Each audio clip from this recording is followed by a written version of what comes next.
Let's take a look at this problem. We got f of x equals x squared plus 2, and we want to graph the quadratic function. And find the x and y-intercepts of each graph, if any exist. We're going to ignore the graph part to begin with, and we'll go to the intercepts. Okay, so we got f of x is equal to x squared plus 2. Now for x-intercepts. You always plug 0 in for the other variable, so plug 0 in for y. Remember, f of x is the same as y. So we got 0 is equal to x squared plus 2. Now we're going to solve this using the square root property. Take 2 to the left side, becomes a negative 2. We got x squared. The reason why square root property works out so well is if you can easily get the part that's squared by itself equal to a number, then that's square root property. Square root property says you drop your squared and you put a plus or minus square root around the other side. Now a negative inside of our square root gives us an I.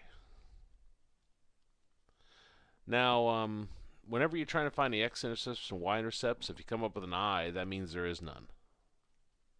So for x-intercepts, there is none. Now our y-intercept. You always plug 0 in for the other variable, so to find the y-intercept, we plug 0 in for x. So we're going to have y, that f of x, is equal to 0 squared plus 2, which gives us y is equal to 2. So writing this in point form, our point would be 0, 2. And that's our y-intercept. If it's given in general form, convert it to standard form. If it's given in standard form, convert it to general form. Well, this is in general form, so we're going to rewrite it a little bit. Now we need this to be x minus something or x plus something. So we're going to rewrite it as x minus 0 squared. You can always put a 0 in there. Now you could have x plus 0, x minus 0, doesn't matter. Now standard form specifically says there's a number in front of the parentheses.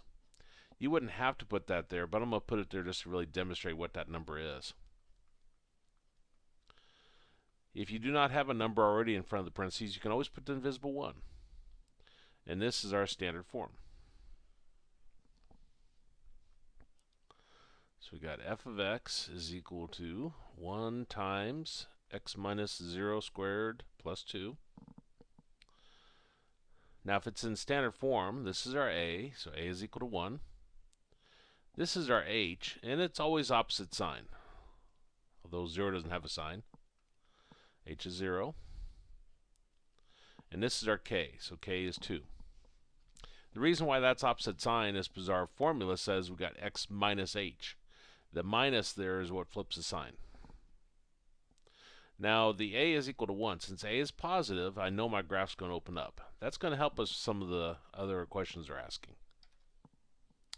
Find the domain and range of the function and list intervals which is increasing, decreasing. We'll come back to that. Identify the vertex. Let's do that first. Our vertex, assuming we've identified h and k, our vertex is hk. So it'd be 0, 2. And then it says axis symmetry.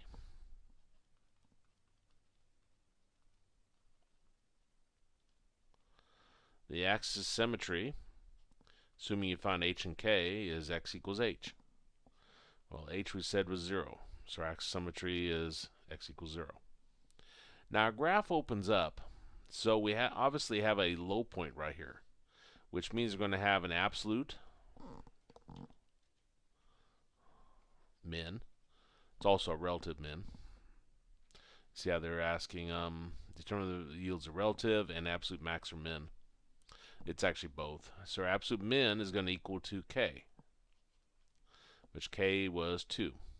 And this is what most books write it as, but some may put it in the point form. If they put it in point form, it'd be 0, 2. Okay. Let's go back to our domain I skipped over. Well, for quadratics, the domain is easy. It's always negative infinity, positive infinity. Quadratic functions, I should say. Now our range. If your graph opens up, then you're going to go from a low point up to positive infinity. If your graph opens it down, you'll go from a high point down to negative infinity. And since this opens up, then it's going to positive infinity. And specifically, if we look at our vertex, we look at our y part of our vertex, which is 2. So this is going to go from 2 up to positive infinity since it's opening up. Again, this will always be the y part of your vertex. Now for the increasing, decreasing. You can obviously see, looking at the graph here, it's decreasing initially. So it's decreasing from negative infinity, and it stops decreasing at the vertex. And it's always the x part of the vertex we use for increasing and decreasing. So that'd be negative infinity to 0, because this is the x part. And then my graph changes to increasing. And it's increasing from 0 to positive infinity. Now for our graph, our y-intercept is 0, 2. So it's right there. There is no x-intercept. We know it's decreasing, increasing, so it's going like this. I also know that from a is equal to 1. I know my graph opens up. But I do need some data points. So I want to choose some x values. Let's try x is equal to 1. I'm going to plug this into my original problem, remembering f of x is equal to y. So we got y is equal to 1 squared plus 2, or y is equal to 3. So I'm going to have the point 1, 3, which will be right there. Now if I do the next one over, x equals 2. Plug that in my original problem. I'm going to have y is equal to 2 squared plus 2. 2 squared is 4 plus 2 is 6. So I'm going to have the point 2, 6. Now after you have that, you pretty well have what the graph's going to look like. You know it's got a U-shaped graph to it. Passes through those 2 points, so it'll look like that.